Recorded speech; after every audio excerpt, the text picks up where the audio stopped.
बसली आहे. नाही, ती मागणी त्यांनी केलेली आहे.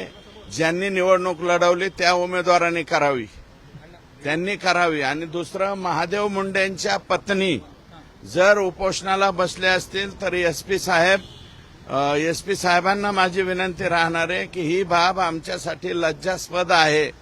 त्या माऊलीला उपोषणाला बसायची पाळी यायला नाही पाहिजे. 16वा महिना लागलाय आता तिचा, त्या माऊलीचा पती जाऊन.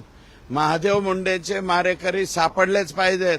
आणि ज्या दिवशी तपास डीवायएसपी कडे दिलाय त्या दिवसापासून 12 ते 15 लोक परळीमधले गायब आहेत. जे गायब आहेत ते एसपींनी आणि एलसीबी आणि तिथले डीवायएसपी यांनी उचलून आणावेत आणि जेलमध्ये घालावे. कोण आहे ते 12-13 लोक? कोण आहेत अण्णा?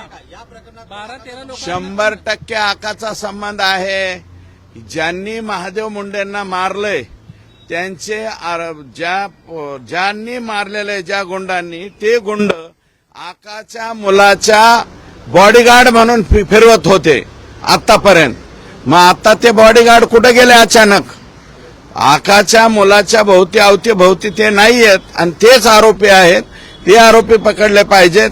मी 100% महादेव मुंडेंच्या सौभाग्यवती ज्या त्या ठिकाणी बिचारी माय माऊली उपोषणाला बसले, मी 100% त्या माऊली बरोबर आहे.